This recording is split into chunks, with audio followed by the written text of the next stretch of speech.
Good morning बच्चों, क्या हालचाल। आई होप कि सब लोग खूब बढ़िया होंगे हैं।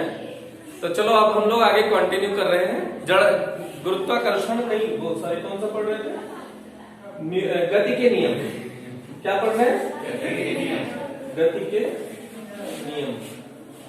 तो गति के नियम में सबसे पहले बात आती है गैलीलियो के जड़त्व के नियम की। किसकी? गैलीलियो के जड़त्व के नियम की। तो जड़त्व का नियम क्या है? ब्रह्मांड में स्थित प्रत्येक पिंड क्या है? ब्रह्मांड में स्थित प्रत्येक पिंड स्वयं की स्थिति में परिवर्तन का विरोध करता है। ब्रह्मांड में स्थित प्रत्येक पिंड स्वयं की स्थिति में परिवर्तन का विरोध करता है। मतलब इसका क्या है, इसी को आगे न्यूटन ने अपने नियम के आधार पर समझाया। लेकिन पहले क्या नियम है? जड़त्व का नियम एक बार फिर से बोलिए। ब्रह्मांड में स्थित प्रत्येक पिंड स्वयं की स्थिति में परिवर्तन का विरोध करता है। तो ये रहा जड़त्व का नियम। फिर जड़त्व के नियम का गैलीलियो ने प्रयोग कराया। वो प्रयोग हमारे सिलेबस में नहीं है तो उसको कोई बात नहीं। तो आगे अब न्यूटन का गति विषयक नियम। तो न्यूटन ने यही जड़त्व का नियम खुद का नियम बता दिया। न्यूटन ने जो ये जड़त्व का नियम था इसको खुद का नियम बताया और कहा न्यूटन का गति विषयक प्रथम नियम। इसको उन्होंने क्या कहा? न्यूटन का गति विषयक प्रथम नियम। गति विषयक प्रथम नियम। तो न्यूटन ने अपना प्रथम नियम क्या दिया? यही जड़त्व का नियम उन्होंने अपने नियम के आधार पर बताया कि यदि कोई पिंड स्थिर है, क्या बताया? यदि कोई पिंड स्थिर है तो स्थिर रहेगा, यदि कोई पिंड गतिशील है तो गतिशील रहेगा, जब तक उस पर बाह्य बल ना लगाया जाए। उन्होंने बाह्य बल की बात की।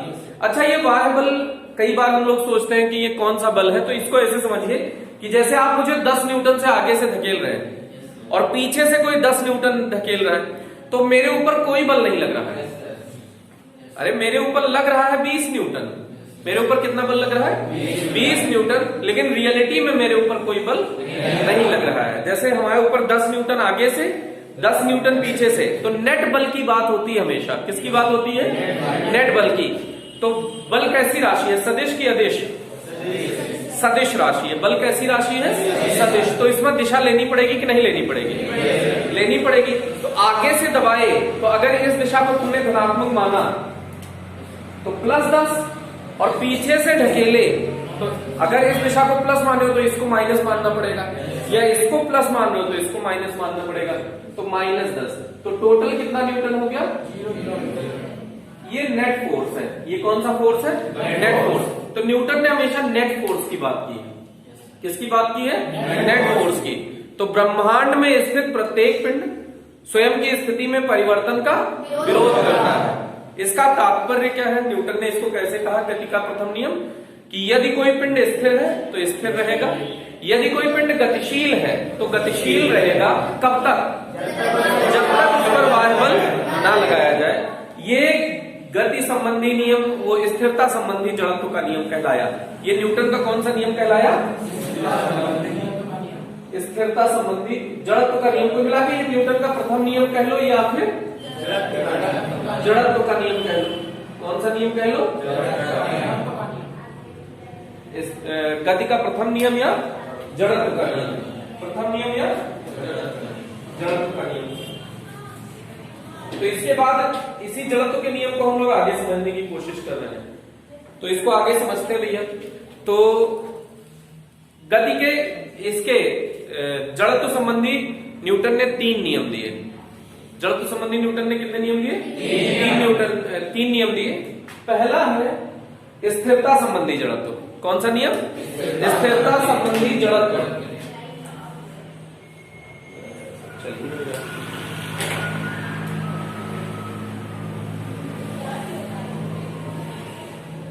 स्थिरता संबंधी जड़त्व। कौन सा? स्थिरता संबंधी जड़त्व। दूसरा है गति संबंधी जड़त्व। कौन सा है? गति संबंधी जड़त्व। और तीसरा है दिशा संबंधी जड़त्व। तीसरा क्या है? दिशा संबंधी जड़त्व। दिशा संबंधी जड़त्व। तो न्यूटन ने कितने नियम दिए? ये कौन से नियम से संबंधित है? जड़त्व के नियम में उन्होंने वापस से 3 नियम दिए। ये दूसरा तीसरा नियम नहीं है, नहीं तो कुछ लोग कहेंगे सर ये पहला नियम, ये दूसरा नियम, ये तीसरा नियम। ये तीनों एक ही नियम है। मतलब पहला जड़त्व का नियम है ना, जड़त्व के नियम के 3 पार्ट है, उन्होंने 3 पार्ट में इसको समझाया। पहला स्थिरता संबंधी जड़त्व, दूसरा गति संबंधी जड़त्व और तीसरा दिशा संबंधी जड़त्व। तो स्थिरता संबंधी जड़त्व अगर हम लोग समझना चाहें तो उसको 1 मिनट, तो इसको पहले स्थिरता संबंधी जड़त्व को समझते हैं। देखिए हमारे हाथ में कॉइन है कि नहीं है ना? ये कॉपी है, ये कॉपी पे हमने कॉइन रखा। ये कॉइन जिसके पास जाए वो ले ले, जिसके पास जाए वो ले ले। भाई 10 रुपए आपको सीधे सीधे मिलने जा रहा है, लीजिए। सॉरी थोड़ा सा देखिएगा, आपके पास ये जाएगा, जो जाएगा जिसके पास वो ले ले। ये है कॉइन, सही बात है कि नहीं? अरे सही बात है कि नहीं? ये क्या हुआ? बेईमानी नहीं कर रहे, देखो फिर से देख सकते हो। ये रखा, ये रखा, बेईमानी नहीं की, एकदम बेईमानी है, इसको ईमानदारी से प्रयोग किया जा रहा है।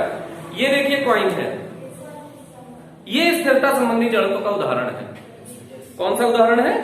स्थिरता संबंधी जड़त्व का उदाहरण है। इसका ये उदाहरण क्या प्रदर्शित कर रहा है, इसको समझने की कोशिश करते हैं। जैसे आपके पास ये कॉइन था और ये कॉपी है, मान लीजिए, सॉरी ये कॉपी है, तो कॉपी और कॉइन में आपने फोर्स किस पे लगाया, बल किस पे लगाया? कॉपी पे बल लगाया ना, सिक्के पे थोड़ी लगाया। तो सिक्का स्थिर है तो स्थिर है तो स्थिर रहना चाहेगा, और कॉपी पे तो तुमने बाह्य बल लगा दिया ना। फिर से न्यूटन का गति विषयक प्रथम नियम क्या है? यदि कोई पिंड स्थिर है, फिर से बोलो, यदि कोई पिंड स्थिर है तो स्थिर रहेगा, गतिशील है तो गतिशील रहेगा। कब तक? जब तक उस पर बाह्य बल न लगाया जाए। तो ये बताओ कि इस पर तुमने बाह्य बल कॉपी पे तो लगाया ना, कॉइन पे लगाया क्या? तो कॉपी पे, अगर कॉइन पे तुमने बाह्य बल नहीं लगाया तो कॉइन स्थिर था तो स्थिर रहना चाहेगा, स्थिर था तो स्थिर रहना चाहेगा। तो और कॉपी पे बल लग गया, तो बल लग गया तो वो गतिशील हो गया। लेकिन कॉइन तो स्थिर रहा ना, तो ये अपनी जगह पे रहा, और कॉपी पे तुमने बल लगाया, कॉपी सरक गई, कॉइन तो वही रहा ना। अब उसके नीचे हमने ये ढक्कन लगा दिया था, तो ये वहां पे स्थिर रहा, इसलिए इसमें गिर गया। ये वही था, लेकिन जब उसके नीचे आधार ही नहीं बचा तो अब वो वहीं टपक जाएगा कि नहीं टपक जाएगा? बात समझ में आई कि नहीं आई? तो ये स्थिरता संबंधी जड़त्व का सबसे अच्छा उदाहरण है। इस कहानी से क्या शिक्षा मिलती है भैया? कि अगर हम लोग फिजिक्स अच्छे से जाने तो भूखों नहीं मरेंगे ना। अरे कुछ ना कुछ व्यवस्था तो बन ही जाएगी, ऐसे कॉइन वाइन दिखा के कहीं ना कहीं कमा लो जाके ना। तो ये स्थिरता संबंधी जड़त्व का पहला उदाहरण। दूसरा उदाहरण, जैसे आप घरों में मान लीजिए कि हम लोग खड़े हैं, मान लो अब आजकल तो मोबाइल का बड़ा चस्का है, मोबाइल में आप टी टी टी टी कर रहे हैं, बाइक पे कोई बैठा, कहाँ बैठा, और तुम बाइक पे पीछे बैठे हो, वो सडनली बाइक चला देता है तो तुम ऐसे पीछे की तरफ गिर जाते हो। क्यों गिर जाते हो? क्योंकि देखो तुम्हारा शरीर स्थिर था तो स्थिर रहना चाहेगा, अगर शरीर स्थिर था तो स्थिर रहना चाहेगा। लेकिन कमर तुम्हारी किस पे है? बाइक पे। कमर किस पे है? बाइक पे। बाइक पे तो बाह्य बल लग गया ना, ये एक्सेलरेशन, त्वरण लगाए मतलब बाह्य बल ही तो लगाए। F बराबर ma, मतलब अगर बल है, त्वरण है तभी बल है, त्वरण है तभी बल है। इसका मतलब त्वरण लगाए तो बल पैदा हो गया। बोलो भाई, त्वरण लगाए तो बल पैदा हो गया। तो जैसे ही आपकी बाइक त्वरित हुई, क्या हुई? बाइक त्वरित हुई, बाइक पे बल लगा है तब बाइक त्वरित हुई। तो कमर बाइक के संपर्क में है कि नहीं है? तो वो जब बाइक जाएगी तो कमर उसके साथ चली जाएगी। बाकी शरीर पे तो बल, सोचो एक शरीर के 2 भाग हो गए, कमर पे बल लगी, कमर जा रही है, और शरीर पे बल, बाकी शरीर पे कोई बल नहीं लगा, तो वो स्थिर है। अब हमको ऐसा प्रतीत होता है कि हम पीछे गिर गए, जबकि क्या हुआ? कमर आगे चली गई है। तो हमारा शरीर वही है, कमर आगे जा रही है, हमारा शरीर वही है, तो ऐसा प्रतीत होता है कि हम पीछे की ओर गिर गए। हाँ भैया, शरीर बिना बल के स्थिर कैसे? बिना बल के उस पर नेट बल 0 है। नहीं भैया, गुरुत्वाकर्षण बल से अगर स्थिर होता तब तो ये मुंह के बल आप गिर जाते। अगर गुरुत्वाकर्षण बल के विरुद्ध पेशीय बल तुमने लगा दिया है। स्थिर कैसे है? उस पर नेट बल 0 है, बल 0 नहीं, नेट बल 0 है। क्या हवा नहीं लग रही है तुम्हारे ऊपर? बोलो, हवा लग रही है और आप ऐसे एकदम तमीज से खड़े भी हैं। तो जब आप ऐसे अभी होंगे तो उसमें हम बताएंगे कि बल का घटक वियोजन हो जाएगा, तो आपके ऊपर आगे की तरफ भी बल लग रहा है, लेकिन आपके शरीर का पेशीय बल जो है वो उसको बैलेंस करके आपको रोक लेता है। तो आप नेट बल 0 है, इसलिए आप स्थिर हैं। ठीक, तो आपके शरीर पे नेट बल 0 था, तो नेट बल 0 है। पहले 0 था, अभी भी 0 है। और अब बाइक अचानक चल पड़ी तो शरीर तो स्थिर था ना, क्योंकि उस पर नेट बल 0 था। अब कमर पे तो नेट बल लग गया ना, इंजन ने लगाया, इंजन बल ही तो लगा रहा होता है। तो इंजन के साथ वो बाइक के साथ कमर आगे चली गई और शरीर पीछे रह गया। तो ऐसा हमको प्रतीत हुआ कि हम पीछे चले गए। समझे? ऐसे जो कालीन साफ करते हैं, क्या साफ करते हैं? कालीन। तो कालीन को आप टांग दिए, फिर क्या करते हैं? डंडा लेके आते हैं, खट। अब डंडे पे आपने उस पे बल लगाया, किस पे? कालीन पे। धूल मिट्टी पे तो तुमने लगाया नहीं है। धूल मिट्टी को पता भी नहीं चला कि हमारे ऊपर बल लग गया, नहीं आया। कालीन शिफ्ट हो गया, धूल मिट्टी के कण वहीं थे तो वहीं रहना चाहेंगे। बोलो भाई, तुमने किस पे वाह बल लगाया? कालीन पे। धूल मिट्टी के कणों पे वाह बल नहीं लगाया, तो कालीन आगे चली गई, धूल मिट्टी के कण स्थिर थे तो स्थिर रहेंगे, इसलिए वो नीचे ऐसे गिरते हुए दिखाई देते हैं। देखा होगा, अगर कालीन गंदी हो उस पर एक झटका मार दो, ऐसे लगता है कि सारे कण ऐसे नीचे की तरफ आ रहे हैं। सही बात है। तो ये स्थिरता संबंधी जड़त्व का उदाहरण था ये सब, और बहुत सारे उदाहरण हो सकते हैं, लेकिन ये समझ में आ गया होगा सर। अब हम लोग बात कर रहे हैं गति संबंधी जड़त्व। किसकी? गति संबंधी जड़त्व क्या है? जैसे चल रही है बस, आप भी बस में हैं, तो आपका शरीर चल रहा है कि रुका हुआ है? चल रहा है। अरे बस चल रही है तो बस के साथ आपका शरीर पे नहीं भाई, बस इंजन बस के ऊपर बल लगाता है, तो आपका शरीर बस के साथ संपर्क में है ना, तो आपके शरीर पे भी तो उसने बल लगाया है। तो आपका शरीर चल रहा है कि रुका हुआ है? किसका कारण? इंजन के बल के कारण। किसके कारण? इंजन के बल के कारण। सडनली कोई सामने आ जाता है, बस ड्राइवर ने ब्रेक लगा दी। क्या लगा दी? ब्रेक लगा दी। तो ब्रेक लगाते ही बस पे वाह बल लग गया। किस पे वाह बल लग गया? बस पे वाह बल लग गया। लेकिन तो बस के साथ संपर्क में क्या है? पूरा शरीर की खाली पैर? पूरा शरीर पैर। बस में आप खड़े हैं, सीट पे बैठे होंगे तो पूरा शरीर संपर्क में होगा। तो आप खड़े हैं ऐसे, बस पकड़ के समझ लो उसका हैंडल, तो हाथ संपर्क में है, तो हाथ और पैर बस के साथ रुक गए, बाकी शरीर आगे चला गया। तो ऐसा लगता है कि हम लोग आगे की ओर गिर गए, जबकि वास्तविकता में बस रुक गई है और हमारा शरीर अभी भी गतिशील है। चलेगा? कहा जाता है चलती हुई बस से नहीं उतरना चाहिए। कहते हैं ना कि चलती हुई बस से हम लोगों को उतरना नहीं चाहिए। रीजन, बस चल रही है, सडनली आप नीचे उतर गए, आपका शरीर गतिशील है कि स्थिर? गतिशील है ना। और सड़क स्थिर है, और पैर किसके संपर्क में आ गया? सड़क की। पैर किसके संपर्क में आ गया? सड़क के। पैर स्थिर हो गया, शरीर गतिशील है, तो थोड़ा मुंह रंगीन हो जाएगा, है ना। माटी अटी खा लोगे, फिर उसके बाद ऐसे ऐसे करते हुए आगे बढ़ जाओगे, तुमको क्या लगेगा? कोई देखा तो नहीं है, खाली तुम यही देखते हो। जब गिरते हो तो दाएं बाएं देखते हो, कोई देखा कि नहीं देखा ना, यही तो देखते हो। तो ये भी किसका उदाहरण था? गति संबंधी।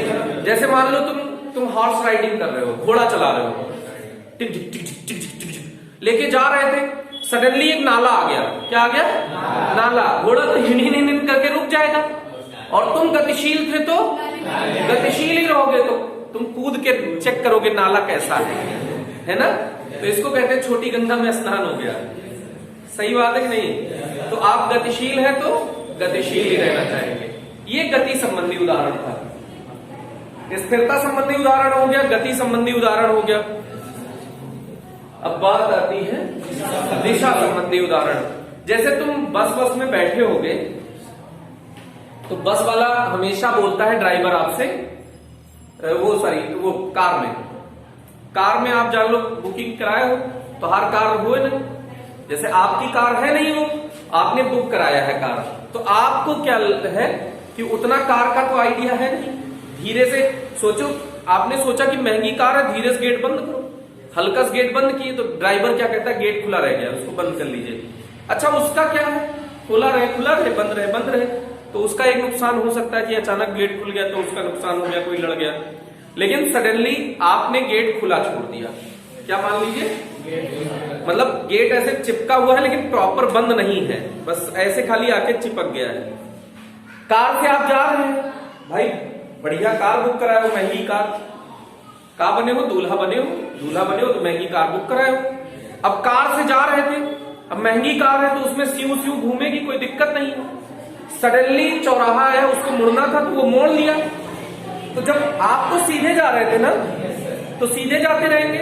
कार पे तो वाहे बल लगा है ना स्टीयरिंग से, तो कार मुड़ गई, आप सीधे जाते रहोगे, इधर की तरफ जाओगे, दरवाजा खुला है, खोल के आप गड्ढे का निरीक्षण करने पहुंच जाओगे और कार तो मुड़ के चली गई, है कि नहीं? तो दूल्हे राजा की वहीं बैंड बज गई। सही बात है। तो इसीलिए कार का गेट खुला नहीं छोड़ना चाहिए, कि मतलब अगर सडनली घूमा तो आपने कई बार देखा होगा, जैसे कार से जा रहे हो, कार अचानक ऐसे मुड़ी तो आप ऐसे इसकी तरफ लड़ जाते हैं ना, वो इसकी तरफ नहीं जाते हैं, आप सीधा ही जा रहे हैं। लेकिन देखो कार ऐसे जा रही है, कार ऐसे हो गई, आप तो सीधा जा रहे हो ना, तो अब कार का ये साइड वाला पोर्शन ही तो आपके सामने आएगा। तो आप कार के ऐसे लगता है कि हम खिड़की से लड़ गए, दरवाजे से उसके लड़ गए, जबकि रियलिटी में आप सीधे जा रहे हैं। भाई चलती हुई कार ऐसे मुड़ गई, सोचो ये कार है, ये ऐसे मुड़ गई, तो अब दरवाजा ही तो आपके साइड में है, तो आप तो सीधे जा रहे हो, तो ऐसे ही तो जाओगे, तो इसी को तो खोल के निकल जाओगे। सही बात है ना?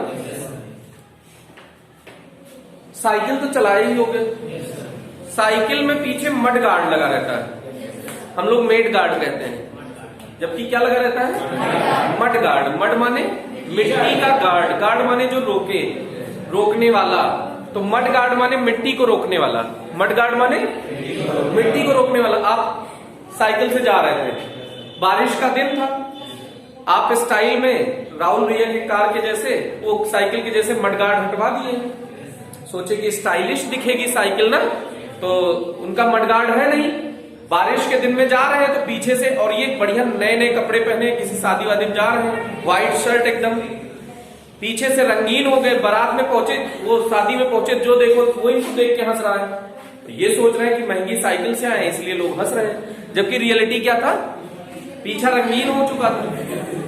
सही बात है कि नहीं? तो इसीलिए मडगार्ड होता है गाड़ियों में, कार में, ये सब, ये दिशा संबंधी जड़त्व है कि देखिए पहिया ऐसे घूम रहा है, तो उसके साथ मिट्टी इधर ही जाएगी ना, पहिया तो इधर चला गया, मिट्टी तो सीधे दिशा में जा रही थी तो जाती रहेगी। और एक उदाहरण आपने अपने दैनिक जीवन में देखा होगा, जब आप छोटे थे, पापा की चप्पल पहन लिए, बारिश का दिन है, बाहर निकले, चटर तो पीछे पूरा रंगीन हो जाता है ना, अरे हो जाता है ना, क्यों? क्योंकि चप्पल बड़ी है, तो जब आप ऐसे चलाओगे तो चप्पल तो, मिट्टी तो इधर घुमा दिए ना, चप्पल पे ऐसे बल लगा के, तो चप्पल ऐसे घूम गई, ऐसे आके वो धूल मिट्टी जो भी पानी के साथ जो गंदगी थी वो आपके कपड़े पे चिपक जाती है, तो ऐसे पीछे कपड़ा गंदा हो जाता है। ठीक, तो इसीलिए एक तो प्रिकॉशन है, मडगार्ड होना चाहिए। क्या होना चाहिए? मडगार्ड होना चाहिए। और दूसरा, चप्पल बड़ी नहीं होनी चाहिए, अपनी ही चप्पल पहने, चोरी वाली चप्पल ना पहने, जो मंदिर से आप उठा के लाते हैं वो वाली चप्पल आप कतई ना पहने। सही बात है। तो ये हो गया न्यूटन का गति संबंधी, वो जड़त्व संबंधी प्रथम नियम, न्यूटन का जड़त्व संबंधी प्रथम नियम। अब हम लोग इसके बाद चर्चा करेंगे न्यूटन का गति संबंधी नियम। दूसरा नियम है न्यूटन का द्वितीय नियम। कौन सा नियम? न्यूटन का द्वितीय नियम। सबसे मेन नियम यही है, न्यूटन का द्वितीय नियम। तो न्यूटन का पहली बात, सबसे इंपॉर्टेंट लाइन इसकी है, न्यूटन का द्वितीय नियम किस सिद्धांत पर आधारित है? तो न्यूटन का द्वितीय नियम संवेग संरक्षण के सिद्धांत पर आधारित है। न्यूटन का द्वितीय नियम संवेग संरक्षण के सिद्धांत पर आधारित है। न्यूटन का द्वितीय नियम किस सिद्धांत पर आधारित है? संवेग संरक्षण के सिद्धांत पर आधारित है। तो सबसे पहले यह समझना जरूरी है कि संवेग संरक्षण क्या है। तो इसके लिए पहले समझना जरूरी है संवेग क्या है। अरे जब संवेग समझोगे तभी तो संवेग संरक्षण समझोगे। अरे सही बात है कि नहीं सही बात है? तो पहले समझते हैं संवेग क्या है। क्या समझते हैं भैया? संवेग। तो ये प्रथम नियम समाप्त हो चुका है, द्वितीय नियम शुरू होने जा रहा है, उसमें भी संवेग पढ़ने जा रहे हैं। संवेग, अभी द्वितीय नियम नहीं पढ़ रहे हैं, संवेग सीख लेंगे तब द्वितीय नियम पढ़ेंगे। अब सुनो भैया, संवेग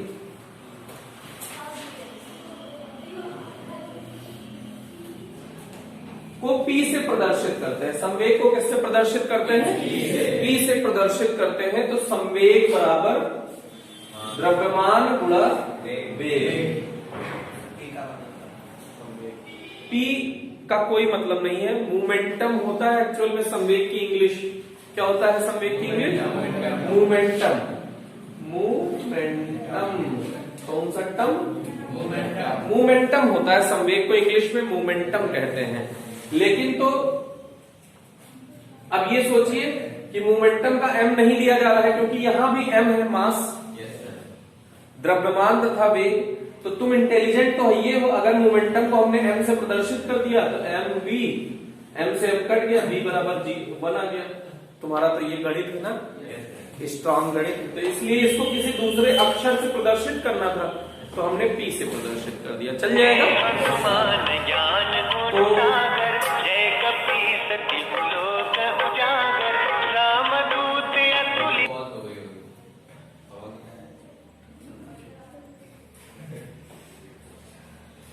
हाँ भैया,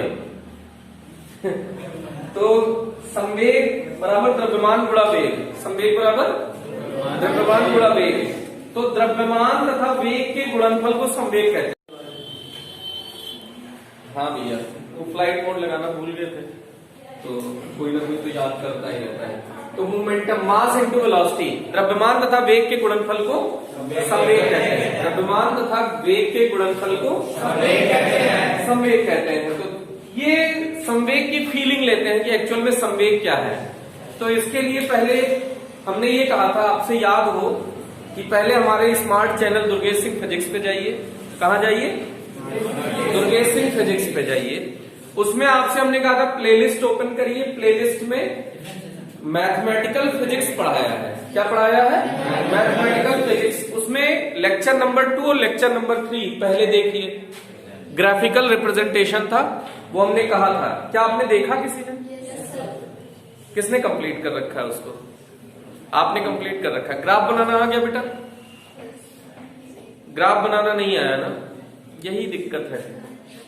आप अपना खुद का बहुत ज्यादा मेहनत करना चाहते हैं। आप मतलब सोचते हैं टीचर पूरी मेहनत कर दे, हमको ना करना पड़े। पहले ग्राफ देखिए। इसको मोमेंटम भी थोड़ा देर में पढ़ेंगे भैया। पहले मोमेंटम के पहले थोड़ी सी नौटंकी पढ़ते हैं। Graph y equals mx plus C. y equals क्या लिखा है भैया? mx plus C. तो इसमें जो m है वो स्लोप है। जो m है वो क्या है? स्लोप माने ढाल। स्लोप माने ढाल, माने ढलान। ये अभी स्लोप 0 है, ढाल 0 है। ढाल बढ़ रही है, बढ़ रही है, बढ़ रही है, बढ़ रही है, बढ़ रही है, बढ़ रही है, बढ़ रही है, बढ़ रही है, अनंत। ढाल कितनी हो गई? कोण 90 डिग्री है। कुछ लोग कहेंगे ढाल 90।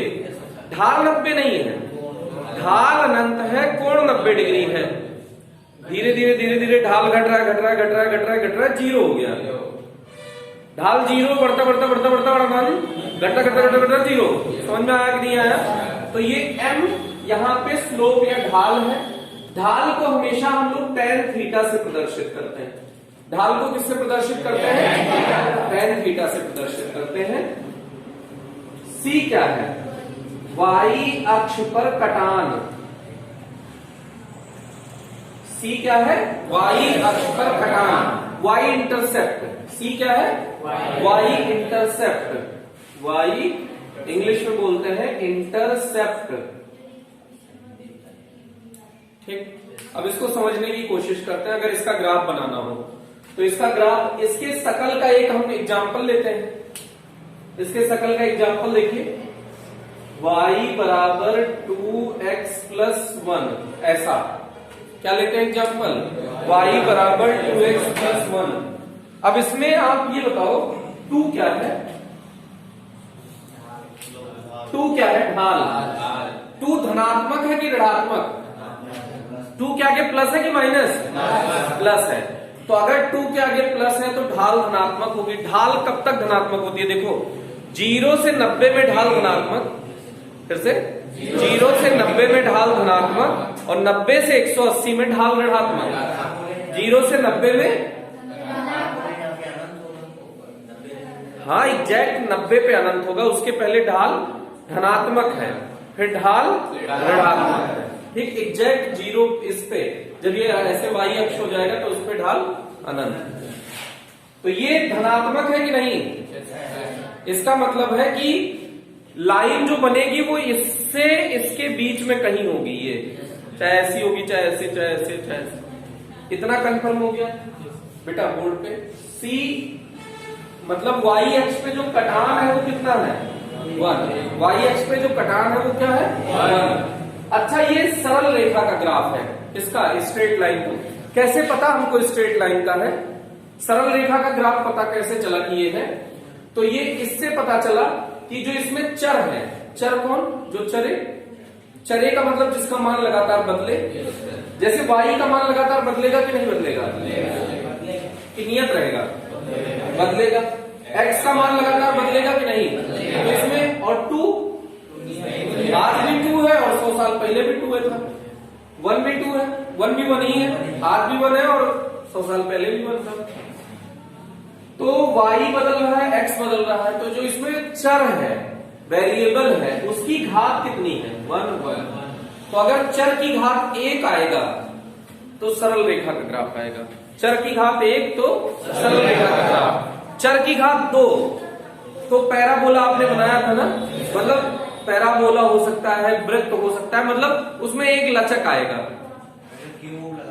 रुक जा, बता रहे हैं।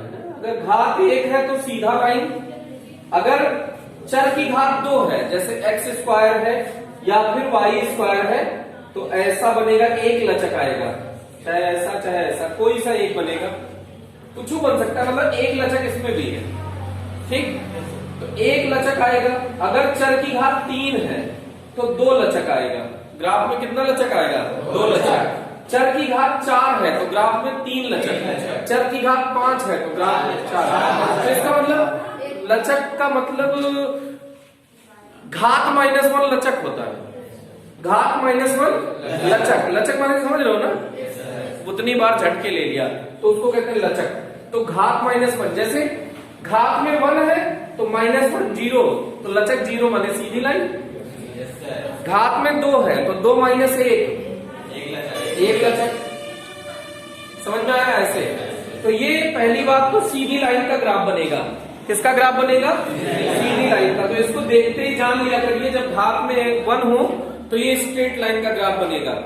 अब स्ट्रेट लाइन का ग्राफ बनाने का सबसे अच्छा तरीका होता है, एक बार x को 0 ले लो तो y की वैल्यू मिल जाएगी, एक बार y को 0 ले लो x की वैल्यू मिल जाएगी। सबसे सरल तरीका होता है। तो जब x के प्लेस पे 0 रखो तो y कितना आ गया? 1 आया ना। y के प्लेस पे 0 रखो तो x का मान कितना आएगा?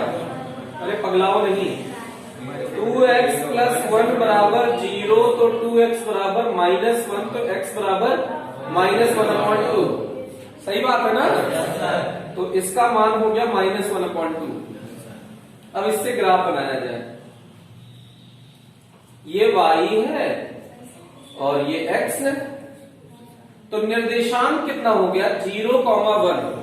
निर्देशांक कितना हो गया 0,1 मतलब x पे 0 चलो y पे 1, x पे 0 चलो मतलब नहीं चलो तो y पे सीधा कितना चल दो 1, तो 0,1 ये निर्देशांक हो गया।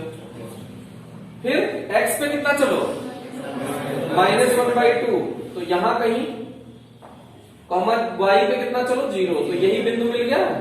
इन दोनों बिंदुओं को मिला दीजिए -1/2 0 आ गया। अच्छा आपने इसको y अक्ष पर कटान बोला भी तो था, ये क्या है y1 क्या था y अक्ष पर कटान, तो ये y अक्ष पर कटान 1 ही तो है, बोलो भाई। तो ये अच्छा जो ढाल है ये ऐसे ही तो है ग्राफ, ऐसे ही तो है। देखो इसका मतलब ढलान धनात्मक है कि नहीं है। कोण का मापन हमेशा एंटी क्लॉकवाइज करते हैं। कोण का मापन कैसे करते हैं एंटी क्लॉकवाइज, ऐसे करते हैं। कोण का मापन हमेशा एंटी क्लॉकवाइज करते हैं। ये बात समझ में आ गई क्या, ये हो गया। अब अगर इधर देखो ये समझ में आ गया ना। अब इसी में अगर हम ऐसा कोई ग्राफ ले लें 2x y equals 2x, y equals कितना है 2x। इसमें y इंटरसेप्ट कितना है, y अक्ष पर कटान कितना है, इस समीकरण को देख के बताओ 0 है। भाई यहाँ पे ये जो कुछ संख्या लिखी जाती थी प्लस के बाद वो है क्या, नहीं है। तो y अक्ष पर कटान 0 है। y अक्ष पर कटान अगर 0 हो जाएगा तो ये ग्राफ मूल बिंदु से जाएगा कि नहीं जाएगा, बोलो भाई। y अक्ष पर कुछ है ये नहीं है तो इसका मतलब कहां से जाएगा, मूल बिंदु से जाएगा। तो अब इसका ग्राफ बनाना है तो इसमें x0 y0 दोनों नहीं ले सकते, x, y। x का मान 0 ले लो तो y का मान 0 आएगा। इसका मतलब देखो 0,0 मूल बिंदु आ गया कि नहीं। अब x का मान 1 ले लो, x का मान कितना ले लो 1, तो y का मान कितना हो गया 2। अब इसको बना दीजिए y, x पे, ठीक। अब इसको देखिएगा 0, 0 मतलब ये पॉइंट हो गया, अरे हो गया ना। 1,2 x पे कितना चल रहा है 1, तो y पे कितना चल रहा है 2। तो ये लाइन बन गई कि नहीं, बोलो, अरे बन गई कि नहीं। तो ये सरल रेखा का ग्राफ है, किसका ग्राफ है, सरल रेखा का ग्राफ। तो अगर हम अच्छा y बराबर 2x लिखा है कि नहीं, 2 क्या है नियतांक, 2 क्या है नियतांक। तो इसको ऐसे लिख सकते हैं क्या, जब समानुपाती हटाते हैं तो नियतांक आता है, जब समानुपाती हटाते हैं तो नियतांक आता है। तो जब नियतांक हटाएंगे तो समानुपाती आ सकता है कि नहीं। तो इसको ऐसे भी तो लिख सकते हैं y समानुपाती x। बेटा आ रहा है नहीं आ रहा है, ये बिल्कुल टेंशन ना लीजिएगा, नहीं आएगा जितनी बार मर्जी उतनी बार पूछिए, ठीक है। अरे ठीक है, जब और बढ़िया है।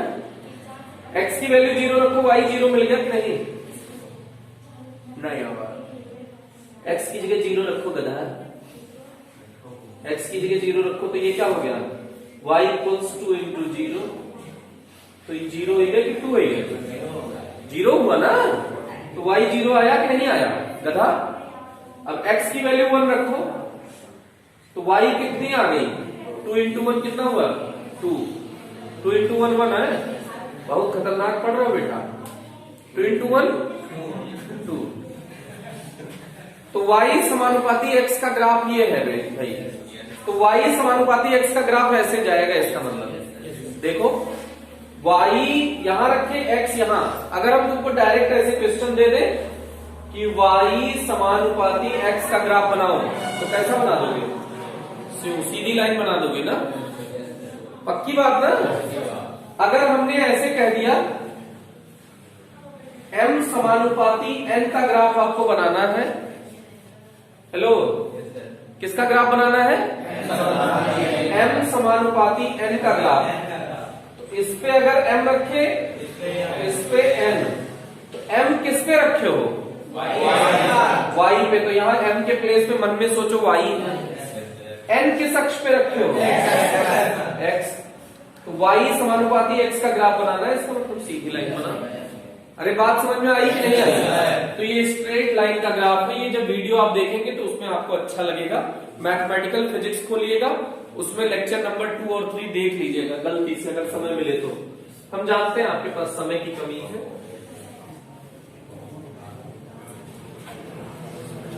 अब देखिएगा, इसके बाद सबसे इंपॉर्टेंट ग्राफ बनाना होता है रेक्टेंगुलर हाइपरबोला। कौन बोला?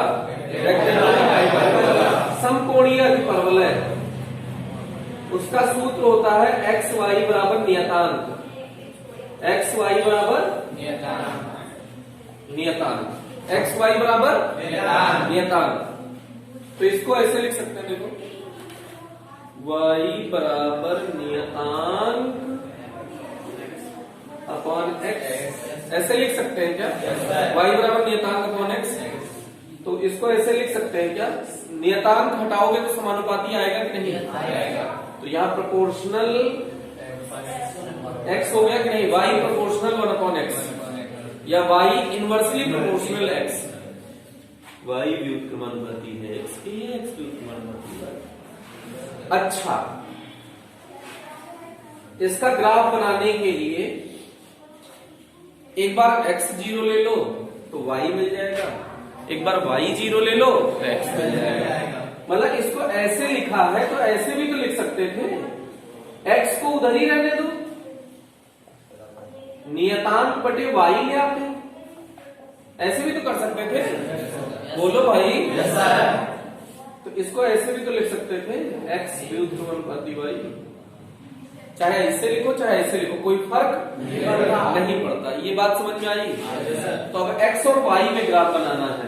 ध्यान देना, ये y है, ये x है, इसका ग्राफ बनाना है। तो ग्राफ बनाने के लिए क्या करेंगे, सुनो। x की वैल्यू 0 ले लो। देखो एग्जैक्ट 0 नहीं लेना है यहाँ पे। x की वैल्यू जब टेंड कर रही है 0 की ओर, x की वैल्यू जब टेंड कर रही है 0 की ओर, तो यहां मन में रखो 0, तो 1 अपॉन 0 हो गया ना। तो y की वैल्यू कितनी हो जाएगी? 1 अपॉन 0 क्या होता है? इनफिनाइट। 1 अपॉन 0 इनफिनाइट होता है ना भाई? क्या आ रहा है? नहीं आ रहा? तो 1 अपॉन 0, तो y टेंडिंग टू इनफिनाइट हो जाएगा कि नहीं? जब x टेंडिंग टू 0 तो y tending to infinite, x tending to 0 तो y टेंडिंग टू इनफिनाइट। पक्की बात। ऐसे ही यहां देखो, y 0 रखो, जब y टेंडिंग टू 0 है तो x tending to infinite. Tending और एग्जैक्ट में क्या फर्क होता है?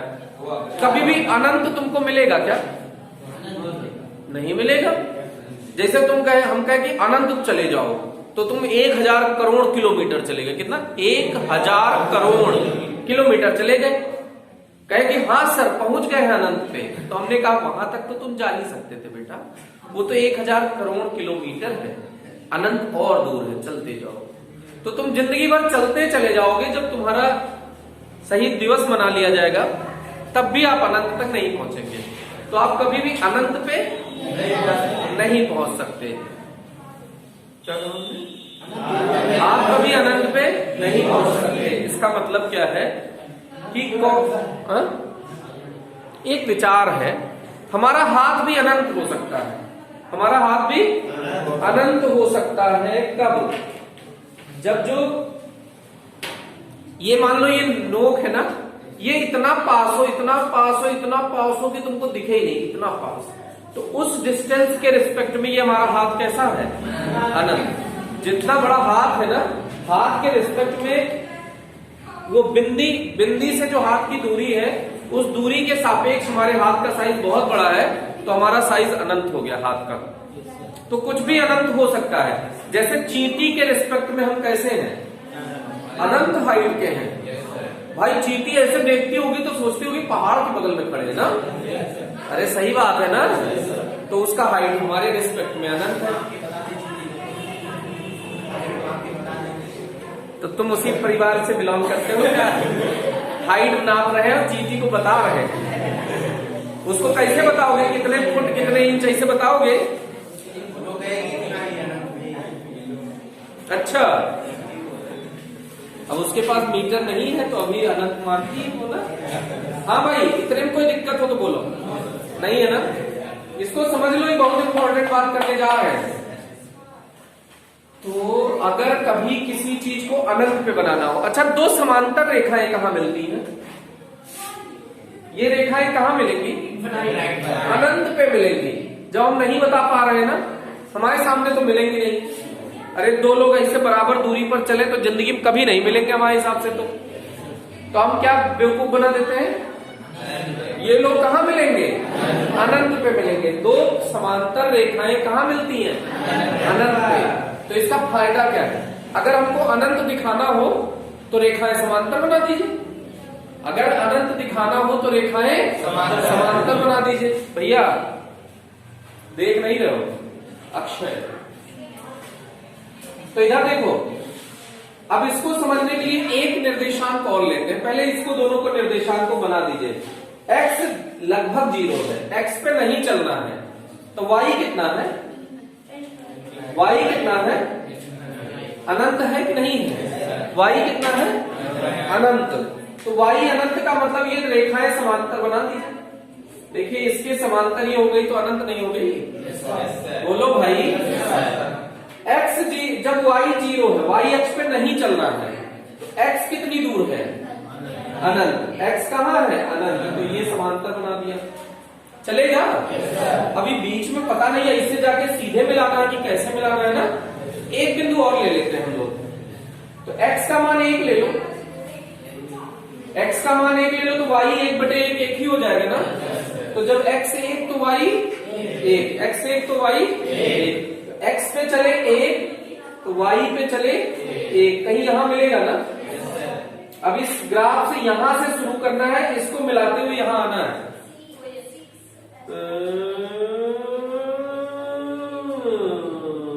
ऐसा, ये बीच में थोड़ा सा और लचक दीजिए।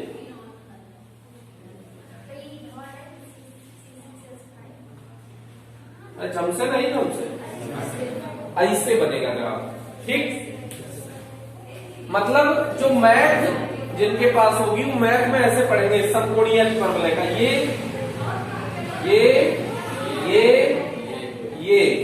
लेकिन ये वाला हमारे कोर्स में नहीं है बिल्कुल भी।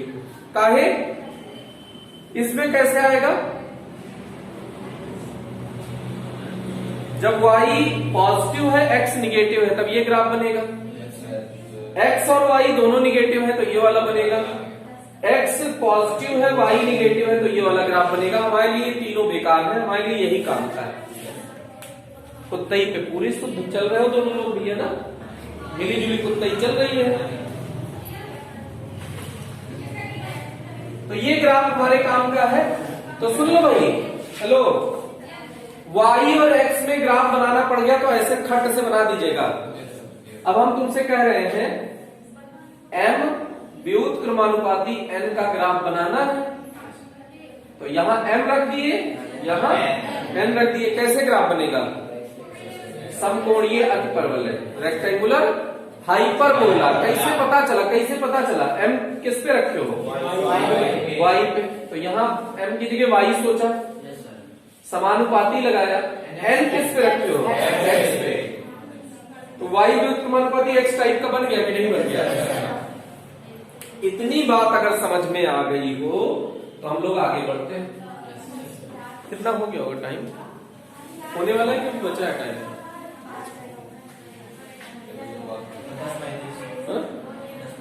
तब ठीक है, अभी 10 मिनट बता सकते हैं। बोर्ड पे देखिएगा,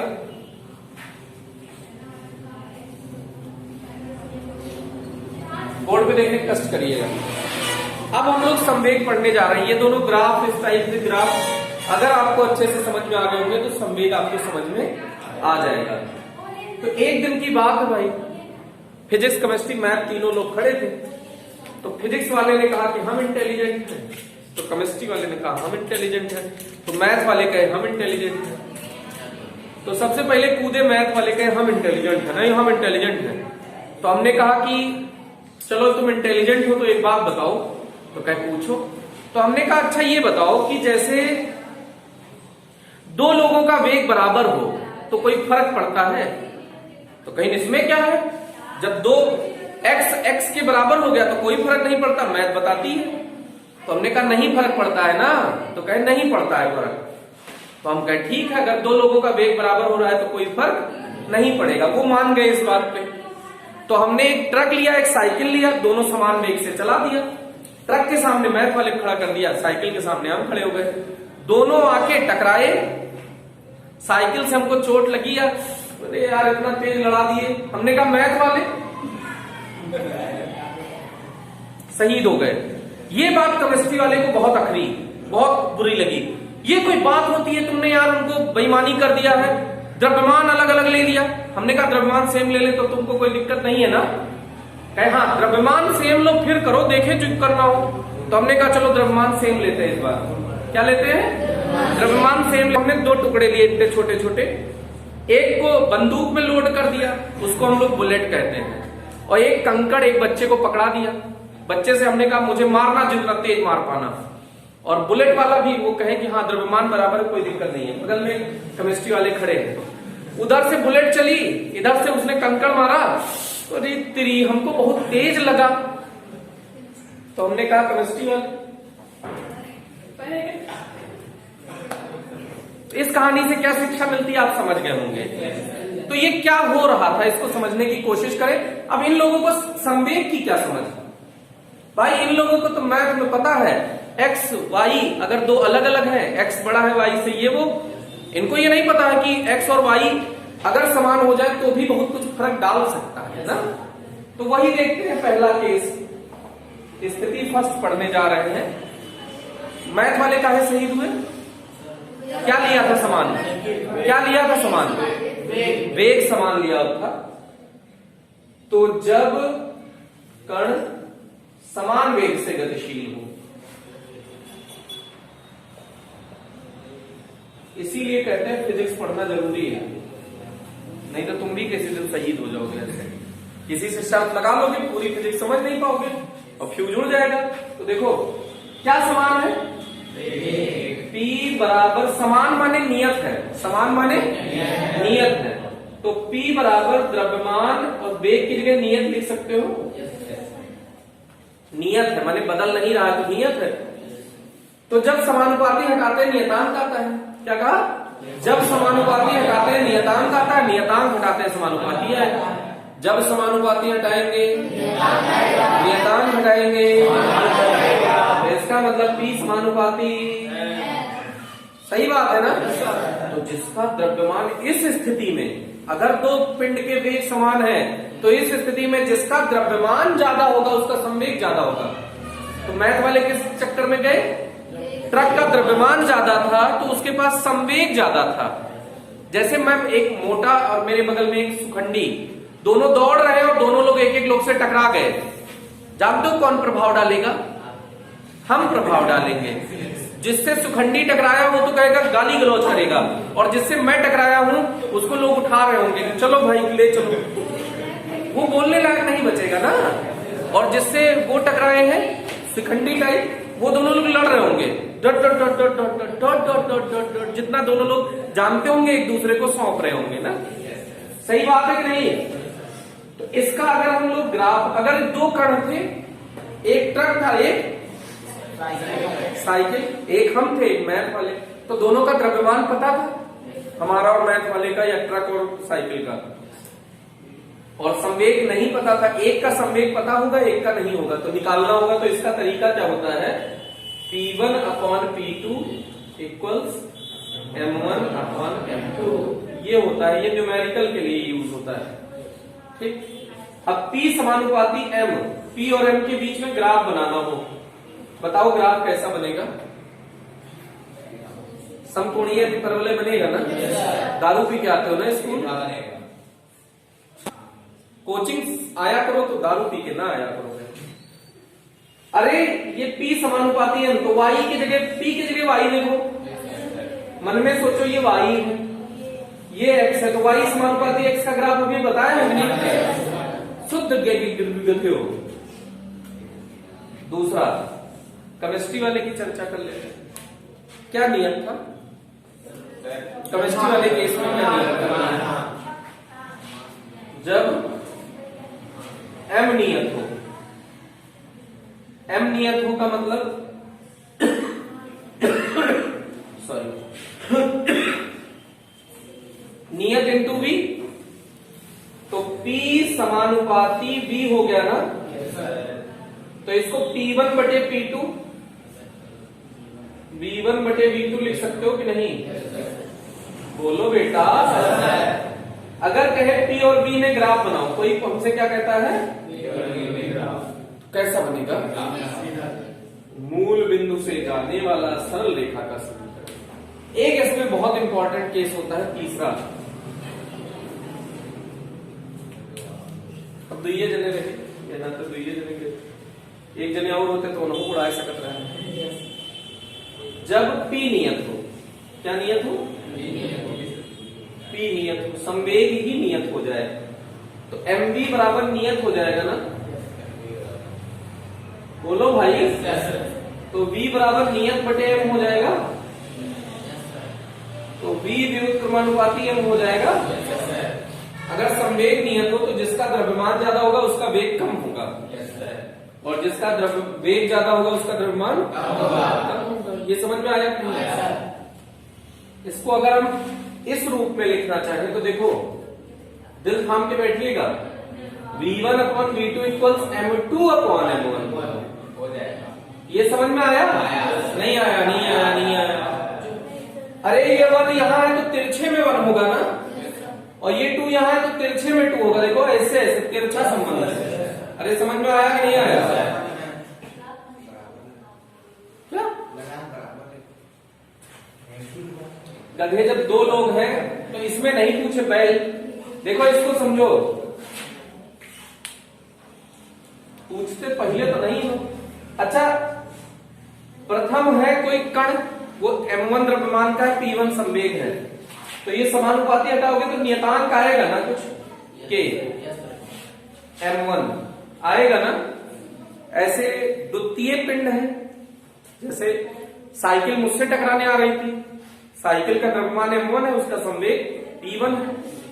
ऐसे ही ट्रक का संवेग P2 है और ट्रक का द्रव्यमान m2 है।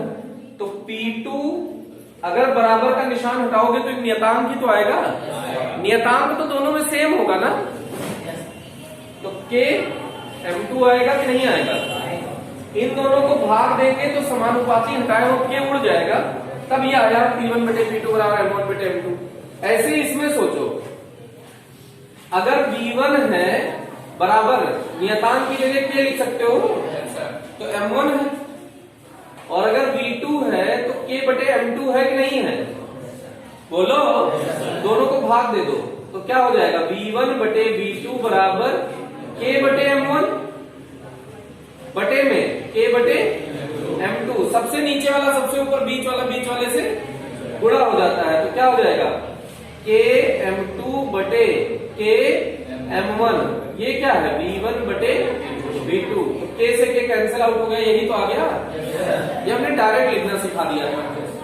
अब इसका अगर ग्राफ कोई कहे, इस वाले का ग्राफ बनाना है बेटा, यहां पे हमने V ले लिया है, यहां पे हमने M ले लिया है। अब बताओ ग्राफ कैसा बनेगा? हाइपर बोला, हाइपर बोला। समकोणीय परवलय है ना, रेक्टेंगुलर हाइपर बोला ना। बोलो भाई, बोलो भाई। बिल्कुल गलत जवाब, क्यों जुड़ गया ना? देखो कैसे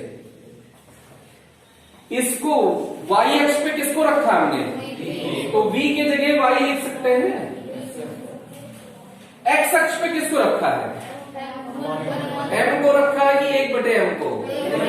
ये हमने कुत्तई करी थी। 1 बटे m की जगह पे क्या लिखो? x। 1 बटे m को किस पे लिखा है? x पे। तो y समानुपाती x का ग्राफ बनेगा ना भाई? नहीं आया। अगर हमने ऐसा किया होता, देखो देखो देखो देखो, ये है v और ये है m। अब हम ग्राफ बनाए तो देखो v को किस पे रखा है? y पे। समानुपाती एम को रखा है एक्स पे ना, तो एम की जगह लिखो एक्स, तो 1/x का ग्राफ बनेगा ना, तो ये रेक्टेंगुलर हाइपरबोला बनेगा। समझ में आया कि नहीं आया? बोलो भाई। तो ये संवेग से संबंधित तीन बातें हो गई। संवेग शायद समझ में आपको थोड़ा बहुत आ गया होगा कि संवेग में क्या क्या बातें हो सकती हैं। अब एक इतने में कोई डाउट नहीं है ना? बोलो भाई, इरेज कर सकते हैं।